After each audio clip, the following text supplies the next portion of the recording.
Look where I am today. This house used to be owned by the Sultan of Brunei. It was then bought by one John Caudwell. This guy sold his business for £1.5 billion in 2006. He's still going strong, still investing, still growing, still helping people. He's a huge charity giver. And today I sit down with him for a fireside chat. Let's find out how John Caudwell made his billions. John Caudwell, you're a man that built a multi-billion pound valuation business. You sold it in 2006. Coincidentally, you sold it for the same amount of money that YouTube was bought for. A hell of a lot of money. Why do you carry on doing this stuff? Because you don't need to work anymore. What's in your psyche? No, I absolutely don't need to work, but I'm very inspired to inspire other people. So it's an inner drive to inspire business people, to try and put the great back in Britain, to sort of encourage people to be charitable, to make the world a better place, and just generally to be inspirational in a way that improves everybody's lives. You say that. Are you driven by making more money, or is that done now? Or are you driven by really helping people? Well, that's a good question. I'm not driven by making more money, but if you do any business challenge, then one of the ways of measuring the success of that, only one, but it's one way, is how much money it makes. So if you take one Mayfair, yes, it'll be how profitable it is. That's one of the measures. But the second measure for that is that I'm aiming it to be the world's most prestigious apartment address with the most spectacular exterior and interior finishes. If I achieve that, that's one big measure of success. Do you worry? I'm not a worrier. But I'm always on really, really acutely aware of risks. Acutely aware. But it's very rare that those risks worry me. And when they do, it's because there's a potential crisis. Are you a difficult person to work for? Without doubt, yeah. What are your idiosyncrasies that make you more challenging? They're not in idiosyncrasies, I don't think. You could say they are because they're very different to most people, but it's probably best described by what one of my managing directors once said to me 40 years ago. He said, we could build you the very, very best house on the planet, but you'd come along and within seconds you'd have noticed one little tile that's slightly displaced on the roof and be pointing it out. And we might not get the credit for the house being amazing, we'd just get the criticism. And I'm the same with myself, because it's not what we do right that counts, it's what we do to put the things that we're doing wrong that counts.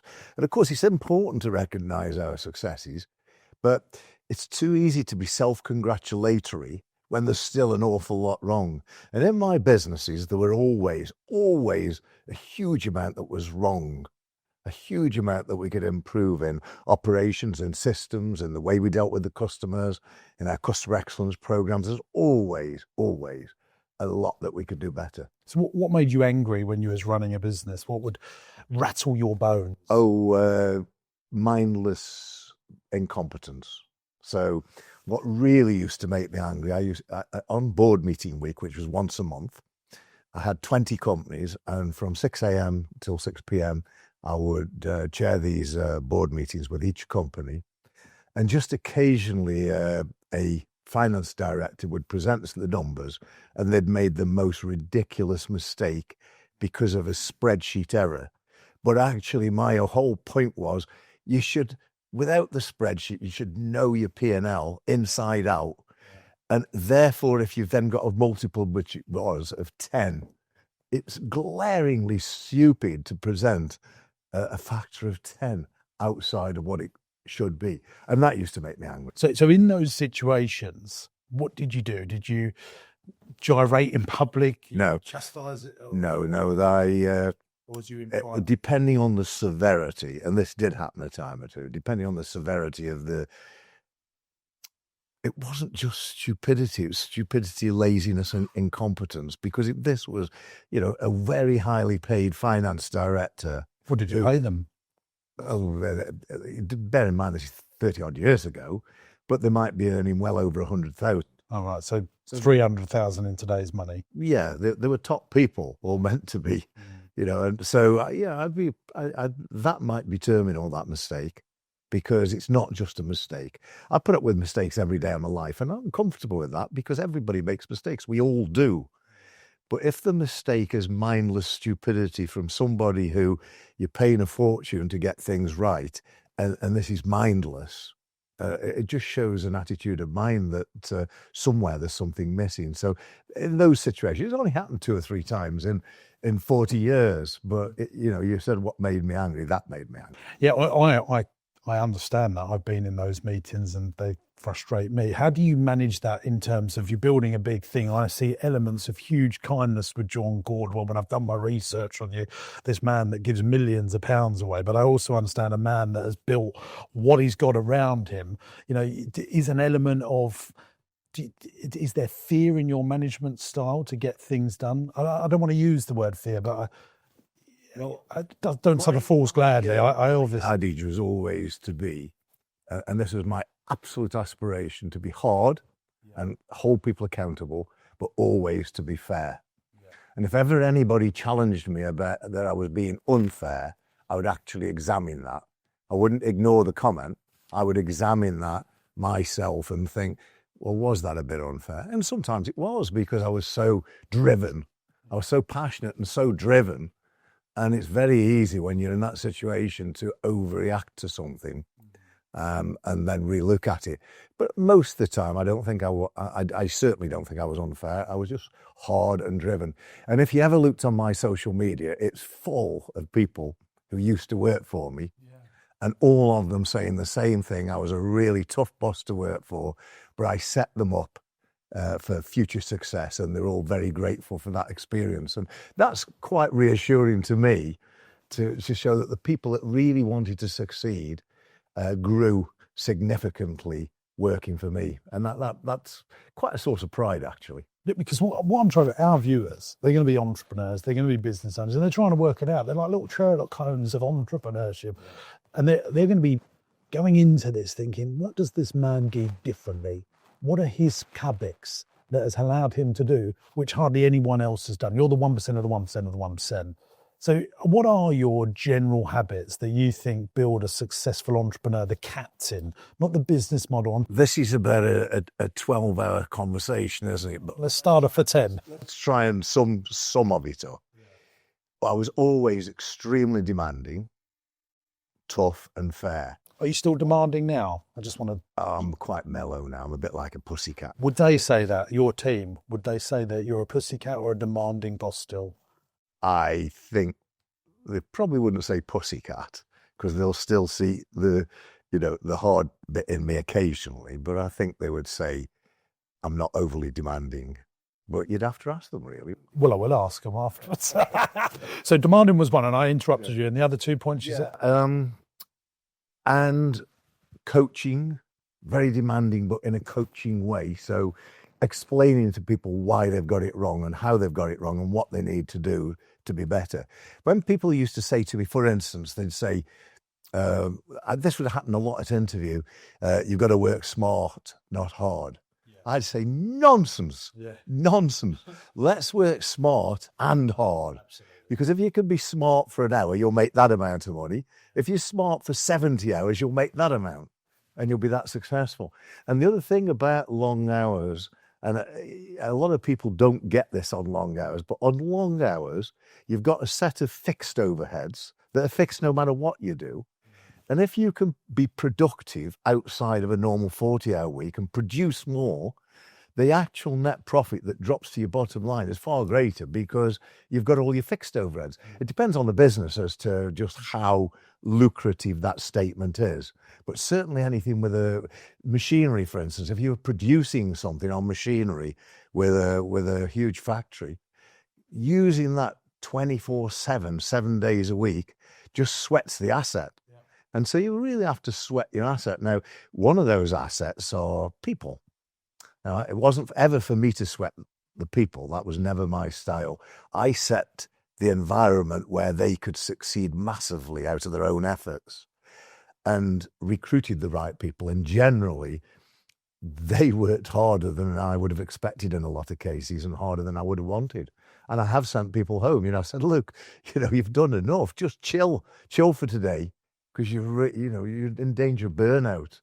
And I'm had to take the pressure. Did you ever burn out? No, not really. I was very lucky with birth, really. I was born very resilient, and I've been able to really fight my entire life. And no, not burnout. Tired, yes. Tired so that if I managed to get a holiday, the first week of that 2-week holiday, I'd be laying on the sofa in the accommodation, just reading a novel and doing nothing, because I was so tired, but not burnt out. I could keep going. I'm going to say a little phrase to you: live to work or work to live. What's you? Oh, definitely live to work. And do you think that is one of the traits of super success? I do, yes, but it's not just work for the sake of work. It's work to be effective, work to achieve success. Only 2 weeks ago, I worked really hard. I set out from here at 5:30 in the dark and cycled all the way to Stoke-on-Trent. Well, what was the point? People think I'm crazy. What, from here? From here to 150 miles. What was the point? Well, a lot of your listeners will say, well, that's just crazy madness. What for? Well, it was the satisfaction of achieving something that I knew was going to be incredibly, incredibly difficult, and at the same time, pushing my fitness forward. Is achievement and getting things done trophies? I mean, that's a trophy statement, isn't it? I've done 150 miles to Stoke-on-Trent, gone up a fight, and you've won the trophy. Is that important to you? Yeah, absolutely. Yeah. Success in anything. If I could have succeeded in influencing the Labour government to do various aspects of their policies that would make Britain much stronger, that would be a monster achievement. I haven't succeeded in doing that, but that would have been a huge achievement. If I could convince people to join the Giving Pledge, so that instead of 250 billionaires out of over 3,000, there were 300 or 400. That'd be a huge achievement. It's a huge achievement what I'm doing with One Mayfair, Le Provençal in the south of France. I've got all these huge achievements, but it's all to do with achievement. It used to be, and for most of your businesses that we're talking to now, the achievement is making the money, because that's what you need to do at the beginning.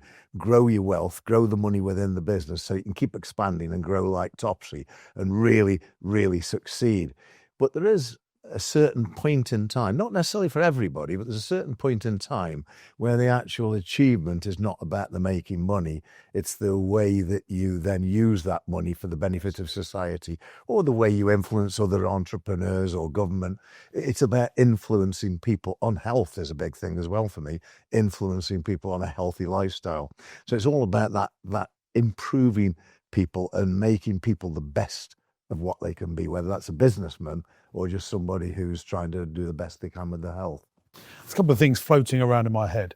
First thing I want to say, I was driving up here today to see, and I thought, I've seen some bits about John. I think he's going to be quite a hard business person. I've met lots of people like you, and I definitely think you are hard. I thought you was going to be quite cold, and the more time I'm spending with you, I actually radiate a warmth from you. I don't mean to be. Why did you think I was going to be cold? I just had a misconception of that. I've watching you on videos, thought, this is God. I don't think you could be truly cold and be and devote 70% of your money to charity. I get that. To be doing the amount of work I'm doing in charity, and when I might meet people with a health problem, I can't rest until I've drilled into them what they need to do to put that health problem right, because they're a friend, and I value my friends, I value people. And if anybody, if one of my employees came to me with a health problem, I would have to. You'd sort it out. That's your problem now. I'm in danger of being evangelistic and lecturing people, but it's for their good, whether they want it or not. I get that. I think I listened to your book, talking about the wee story at the beginning, and how hard your upbringing was, how poor he was. And I thought, does that make someone cold? But actually, I think it's brought a real sense of warmth to you. Well, I know what it's like to be oppressed. I know what it's like to be bullied.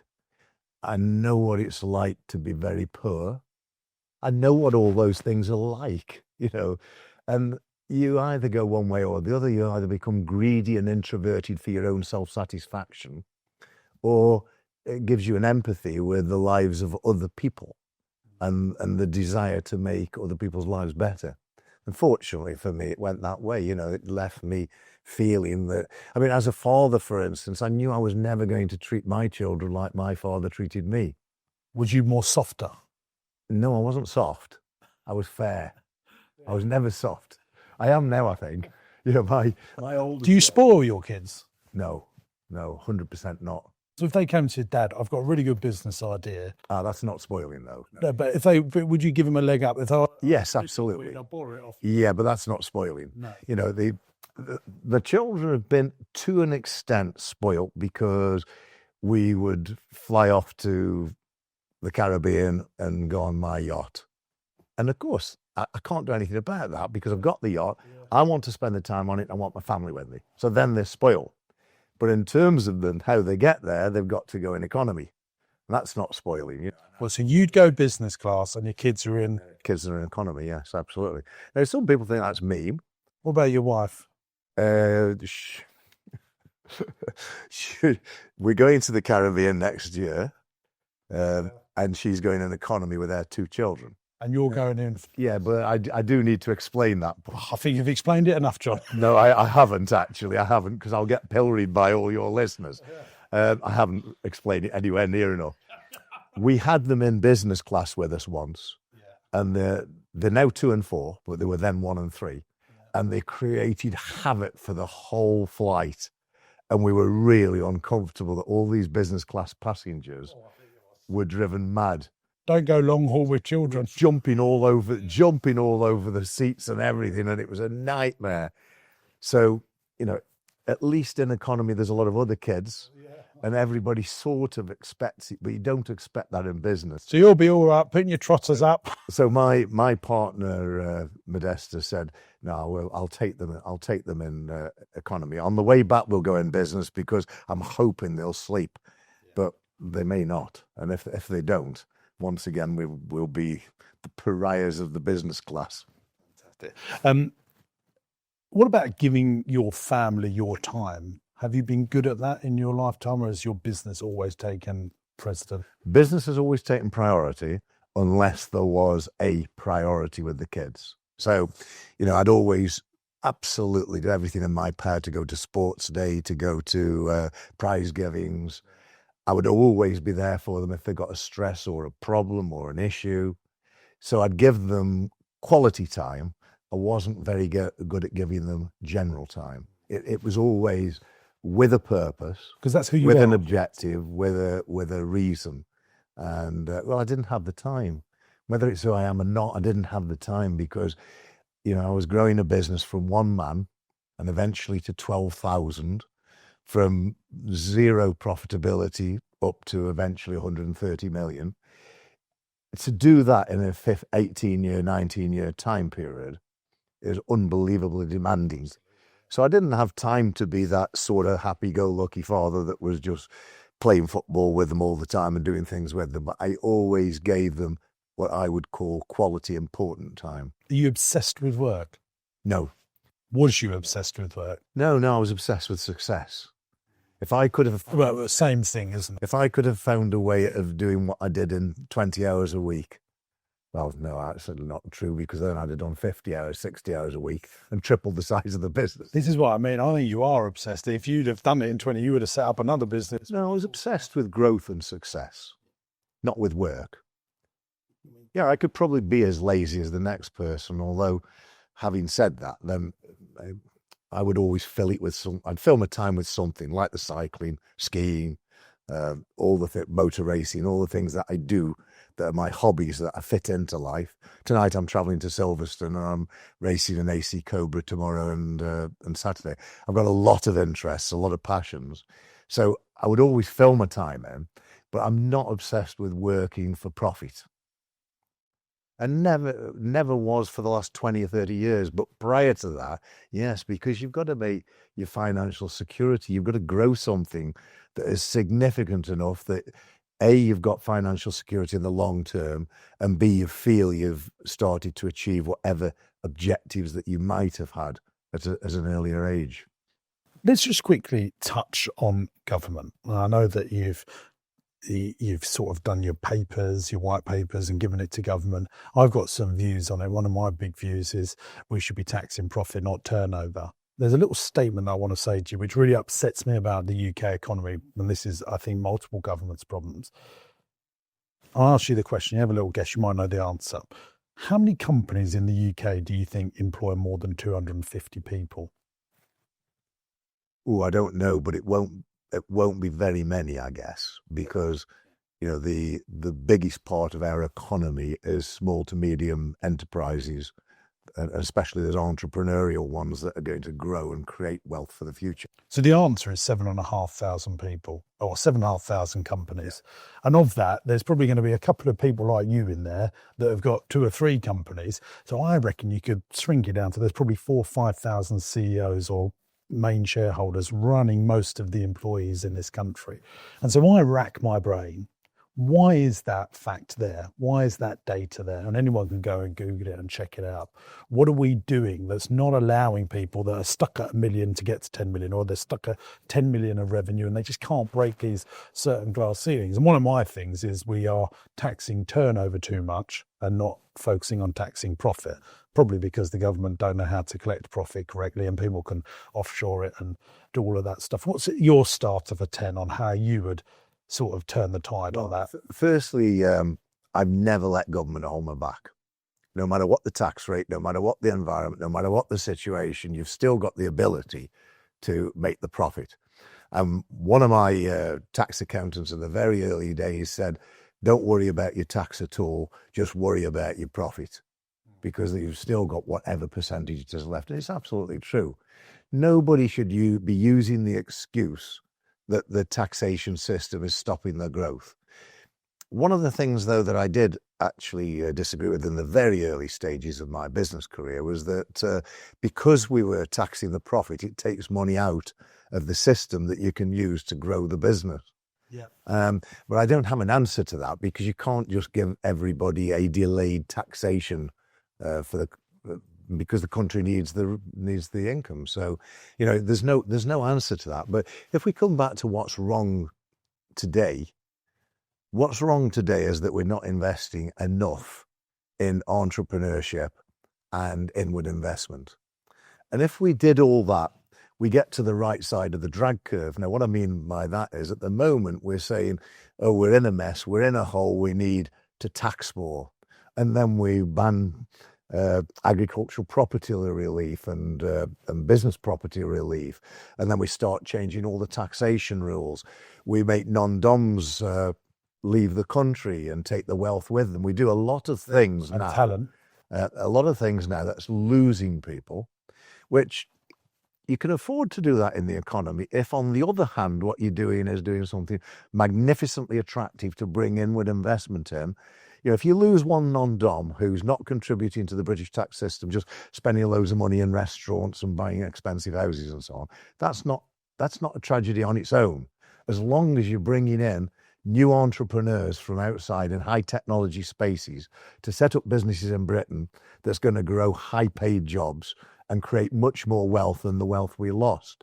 But at the moment, what we've got is the wrong way around. We're losing very wealthy people from the non-doms and other people. People who now don't like the new changes in taxation on their businesses. And we're losing those and not attractive enough for the other. So we're at the wrong end of the drag curve. And sooner or later, you have to break through that. And you can only break through it by changing your taxation policy. You're talking about that's the top end. Well, if someone's doing a couple of million of revenue, and they've got business rates, employers' national insurance contributions, they've got IPT, insurance premium tax, all these turnover taxes that have come in since Gordon Brown. And there's more and more and more. And I think a lot of business owners that I meet, we're paying so much before we've actually made anything ourselves now.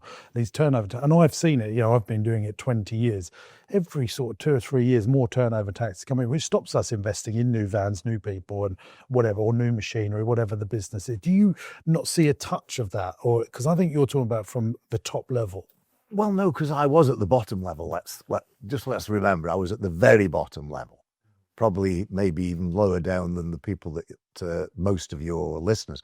I mean, I sat on an orange box and ate beans on toast cooked on a Calagas stove that I'd taken out of my mother's caravan for 2 months because I needed to accumulate, and this was pennies I was accumulating, not millions of pounds. I needed to accumulate a few shillings it was in those days, Your listeners won't know that either, but there was 20 shillings to the pound, and I was trying to save shillings, not pounds or thousands or millions. So I've been there, but the harder you work and the more you make, the more you can succeed. And if you feel the government's against you in their taxation policies and all these different ways that government take your money away, that's absolutely a bona fide complaint that people have got. And it does make life tougher, but get smarter. If you're not making enough money, let's say the minimum wage is now too high for your business model. Well, your business model's wrong and you need to change your business model. And I was changing what I did all the time. Every day of my life, I changed something because I knew there was either a limited life to it or I needed to find a way of it being more profitable or more efficient and so on. I'll give you an example of that. When we first started with Mobile Phone Repair Company, which was the company that I founded to repair phones, any phones, it started off and it was Motorola repairs.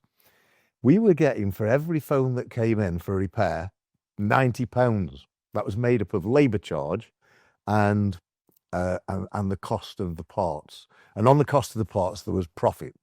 So we were probably making about £60 gross profit to cover labour and the cost of operating the business.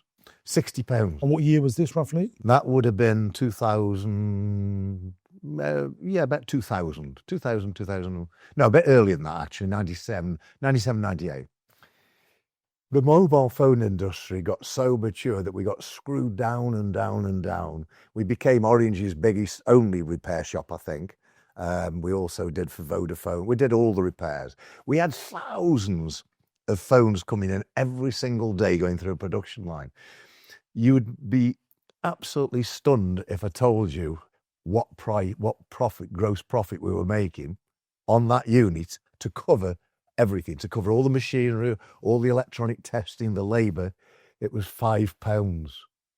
We got forced down from a sale price of £90 giving us a gross profit of 60 to a gross profit of £5.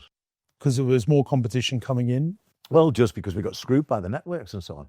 But do you know, we managed to find a way of making that profitable. And it's all about efficiency and slickness. And of course, this in the future, for all of your businesses, AI is going to play a big part in this, because there is going to be a part for AI in almost everybody's business where they can take costs out and be more effective, more efficient, smarter, and develop and make more profit. So yes, there's a headwind with minimum wage and NI, and there's a lot of taxation headwinds in this country at the moment that are making it more difficult. But it's all about pull your finger out and make yourself successful, find a way through. And it's not easy often, I mean, for many years I was pulling my hair, that's why I'm bald now, pulling my hair out trying to find a way of creating profit against all the odds.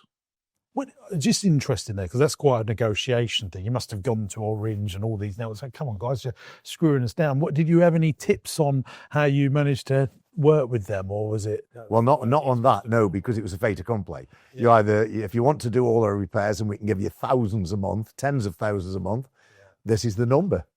And you negotiate, but you were negotiating for coppers. We were. Instead of it being £4.67, maybe it was £4.80. It's still hugely challenging. In any of those points, you think, well, we just don't want to run this type of business anymore, let's do something else? Well, you do go through those phases where you think, well, is this really worth it anymore? But that's to give up. And at the end of the day, if the business has still got a model that you can make work by being super efficient and super effective, and that's what we did with the mobile phone repair company. But I've had that problem all my life in different businesses where margin alters and it gets squeezed right the way down and you've got a different set of challenges.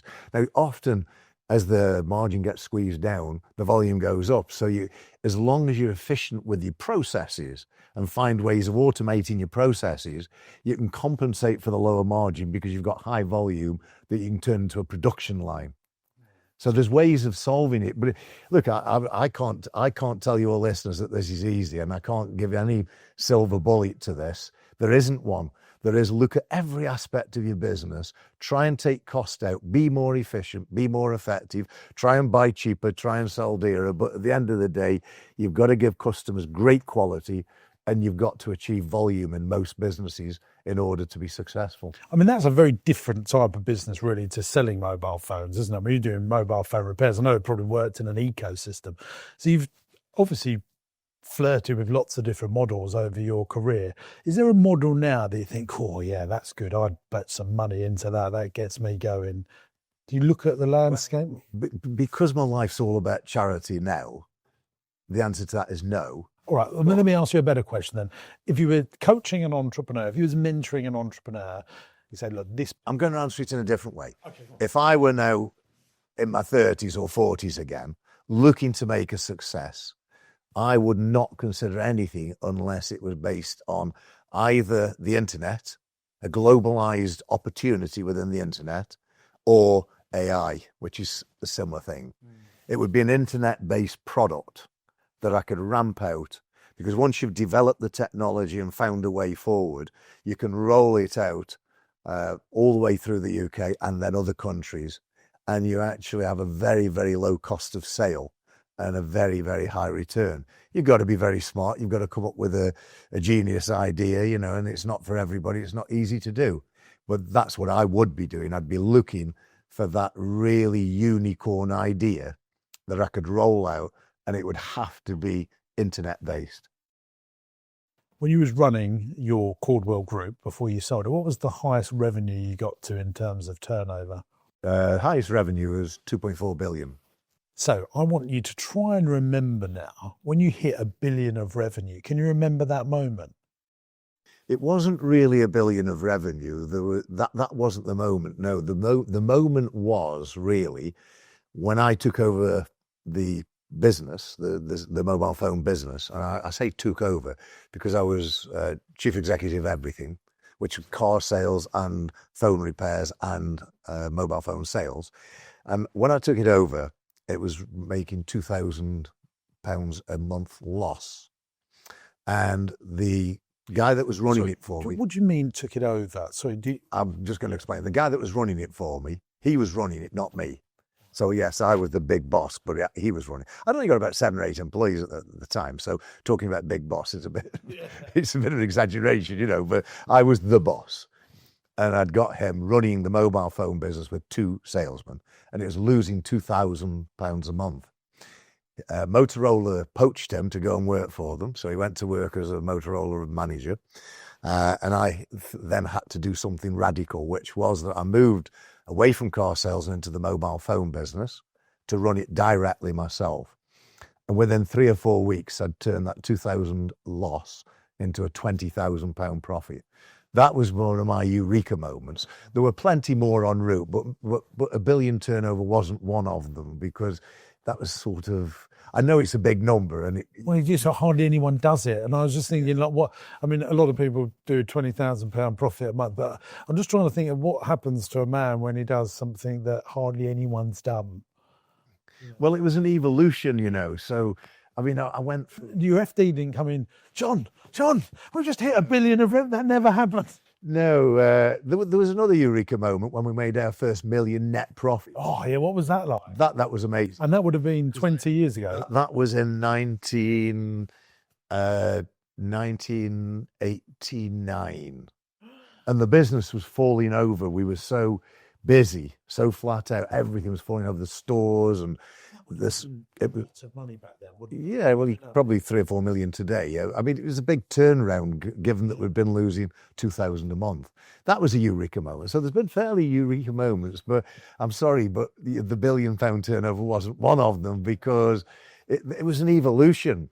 And we were growing the business to be a multi-billion pound turnover business, not a billion. I'd long since left So after the turnover behind it. And let's remember as well, I mean, it's the old saying that profit is sanity, turnover is vanity. Profit was always what I was absolutely motivated by, not by turnover. No, I just, I think I always try and touch on for the viewers because very rarely do people do what you've done. I mean, you are a unicorn, aren't you? I think people, when they're looking at the business success, what they need to do is set a target that's incredibly ambitious. I've got a meeting after this that's going to be of that ilk because I got proposed a plan that I don't accept. And I said, you've got to come back with a much more ambitious plan.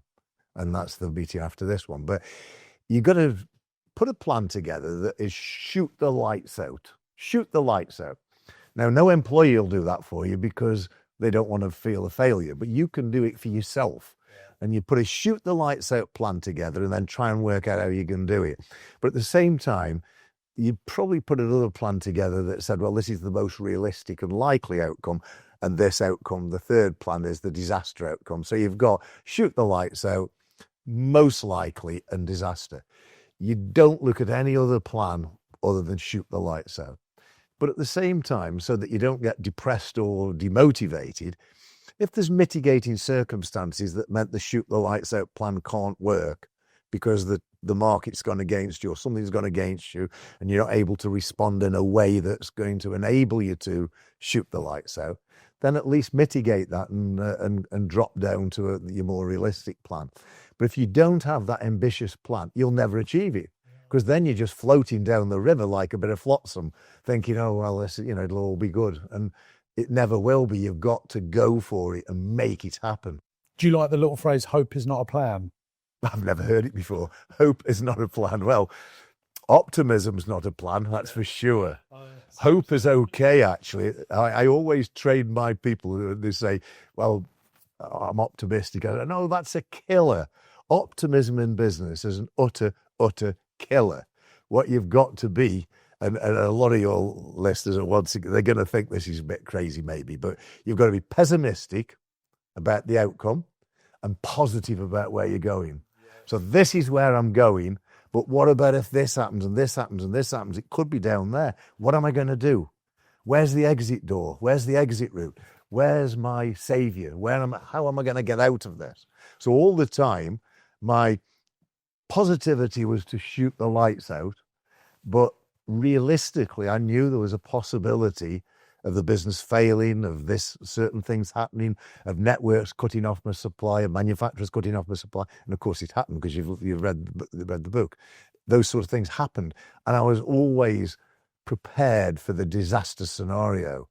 So sort of quite, it's not fair to say pessimistic, but always prepared to look at the pessimistic outcome while shooting for the most positive result.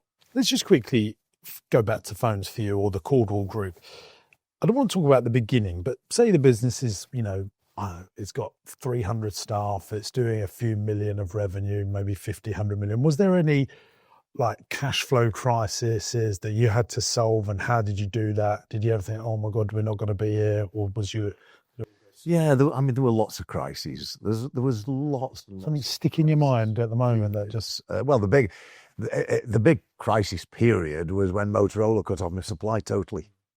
And I went to lunch with the general manager, and he said to me, I don't really like this distribution model. And we were selling thousands by this time all over the UK, supplying people with mobile phones. This was not retail, this was wholesale. So wholesale supplier of mobile phones to all the dealers. And he said, I don't really like this model. If anybody was going to do this, it would be me. And I thought it meant Motorola were thinking of moving in to take my distribution ship away from me. Lo and behold, it wasn't that. He resigned from Motorola, having sacked me as a distributor. He resigned from Motorola and set up his own business, being the new Caudwell. Oh. and set up itself. And how did you cope with that? Well, it was 95% of my business. 95% gone. So you drive home that day, what do you do? How do you deal with that? First of all, I had about 2 or 3 sleepless nights where I'm thinking, oh my God, my business is decimated. I didn't have 300 employees at the time. I had about 60 or 70, but huge overheads. And did you own 100% of it at that point? Yes, alongside my brother.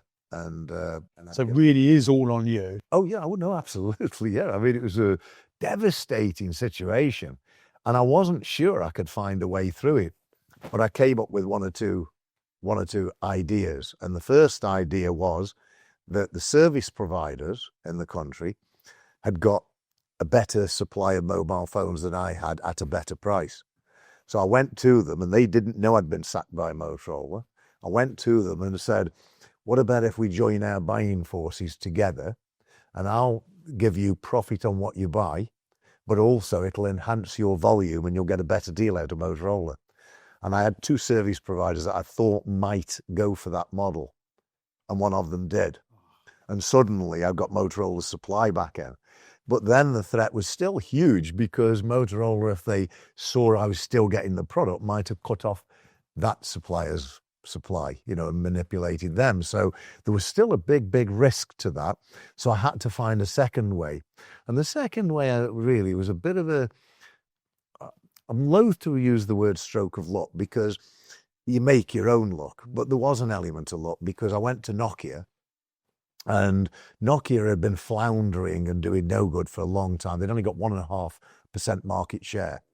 And I went to Nokia and groomed them slowly, because if you go, if you go too enthusiastically, they think that you need them, and then you're done for. But you did. I desperately needed them, but they didn't know that. I was offering them a solution. I was their solution, not they were mine. And that's one of the things you always got to try and spin, that you are somebody's solution. But then, of course, you've got to deliver and be that solution. Absolutely. Otherwise you lose credibility. So you can't pull that card very often if you don't actually deliver. Anyway, I managed to get a deal with Nokia, but the luck was that it was just at the time they were bringing out the Nokia 101, which turned out to be a world beater. And I grew Nokia's sales single-handedly from 1.5% to 20%. Yeah, I did not do that. And you said, how did I feel? Well, I had 2 feelings.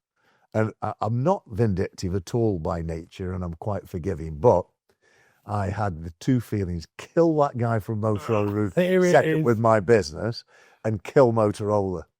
And I did both of those things. I managed to cause them both huge stress. Motorola now, of course, are nowhere. And I started that demise by attacking them heavily with Nokia. And the distributor suffered quite a lot, because every single deal that they ever got, I tried to undercut and tried to beat them at it to sort the problem out.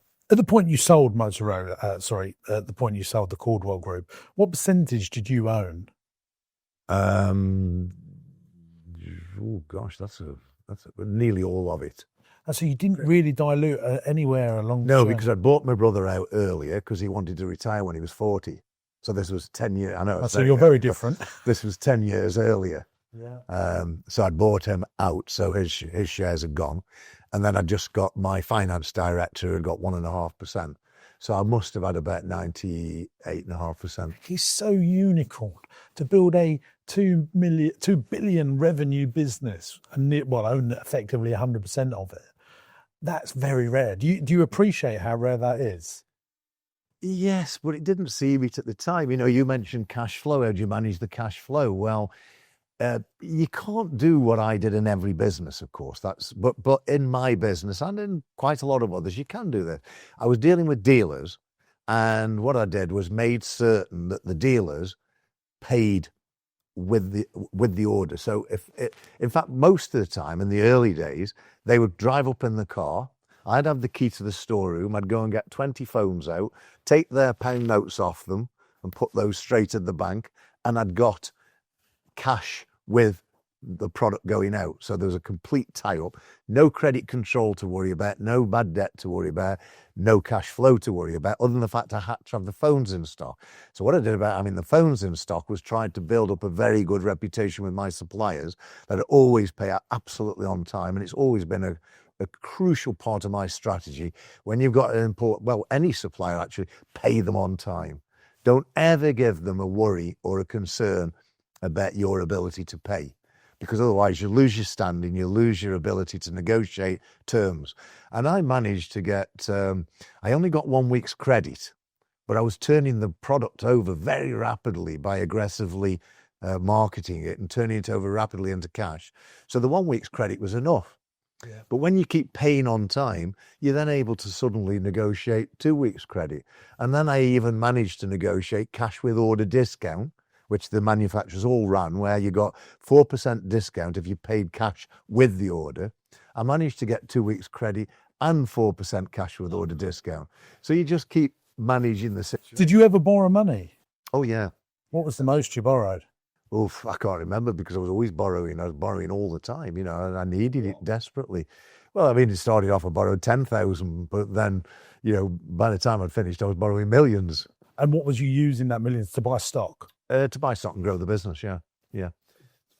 And the shops, don't forget. I mean, the shops cost me hundreds of millions to set up. The shop, it's not cheap setting shops up, I set 300 shops up in 2 or 3 years. And each shop... You must have made massive mistakes doing that, like working that out. Well, it was very a huge attention to detail, but yes, we did make the big mistakes. We had one shop on Oxford Street. It's been opening like 2 a week some weeks. Yeah, no, more some weeks. We had a shop on Oxford Street with the rent and the rates and everything were £1 million a year, and this is in the early 2000s, £1 million a year. And we could never get it into profit. It didn't make sense because the footfall was huge. We had another one in Bath, very wealthy area, just never took off. And my strategy has always been with everything in life, if it's not working, get rid. Don't give up easily. Yes. But if you've done everything in your power, and everything in power in this situation was, well, I'd have got a bad shop manager. And so I'd track the shop manager from a shop that was absolutely shooting the lights out into the shop that was failing, such as in Bath.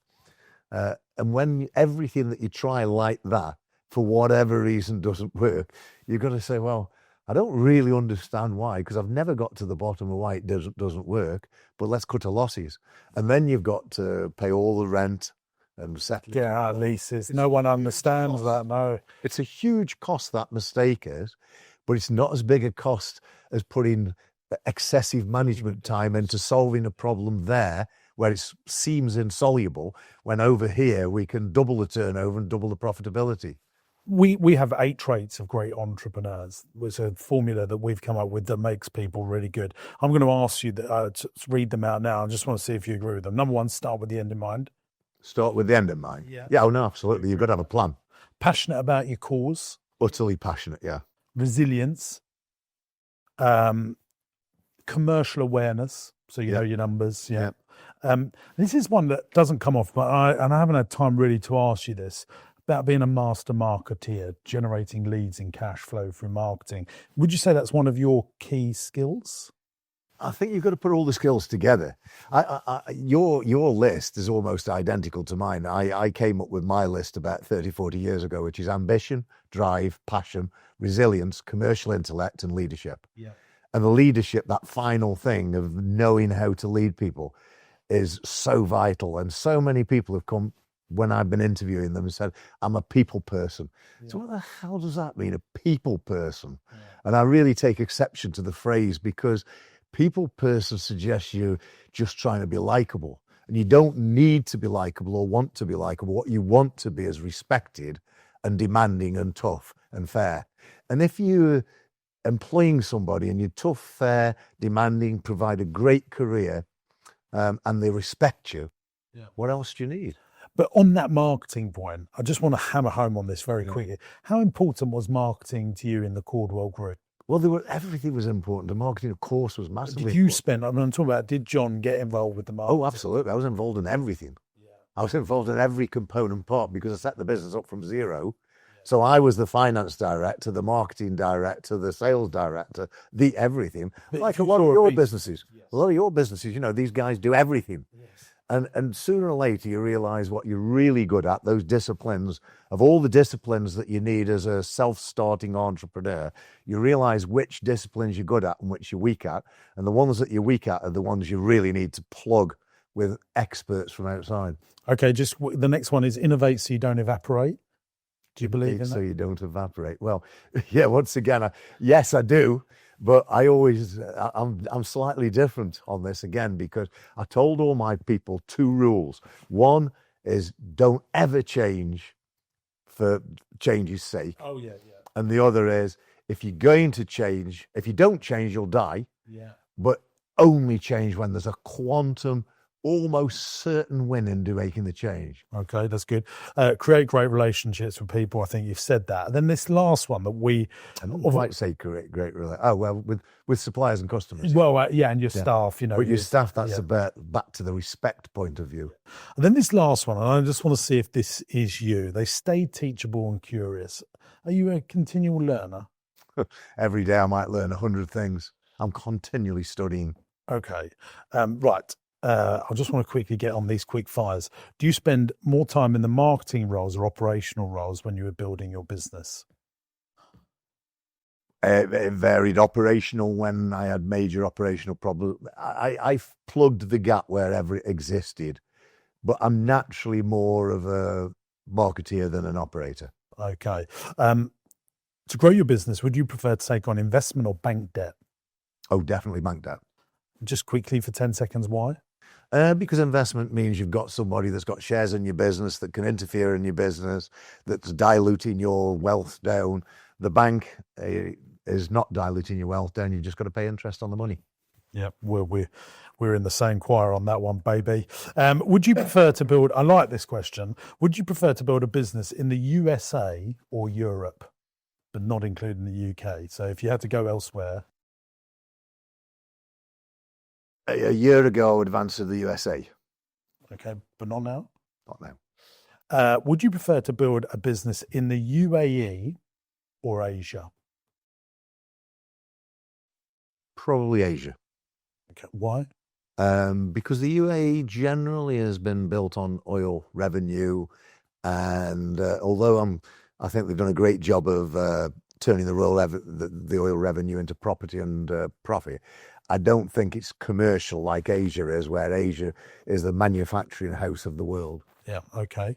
Work from home or altogether? Altogether, definitely. Oh, we're the same. Listen to a podcast or read a book? Neither. Neither? Yeah. You're not a big reader? No, don't read at all, but I study every day on all sorts of subjects, from health to politics to How are you doing that? Usually on YouTube. Yes. I can research. Today I've been researching cholesterol, heart attacks, strokes, etc. And I'm researching every single day. So I would call myself a researcher. YouTube is just wonderful, isn't it? It's great. There's a lot of rubbish on it, but that's the skill, picking out the good stuff. Do you have a from the YouTube Premium account? No. You I suffer the adverts. Don't be telling me that. A man of your stature is wasting time. No, I don't. I do something else while the advert's on. Oh my God, John, you've got I multitask. YouTube Premium. It's £9 a month and you don't have any ads. No, I'm not a subscriber. Look at his house for in. You can find the £9. I'll pay it for you. Deal. Have you noted that? He's got that down. The last question, London or Stoke-on-Trent? Or Staffordshire, where would you like? Staffordshire for cycling, and London for charity and business. There you go. Very politically answered. John Caudwell, you've been amazing. Thank you. Thank you, James. There we go. Thank you.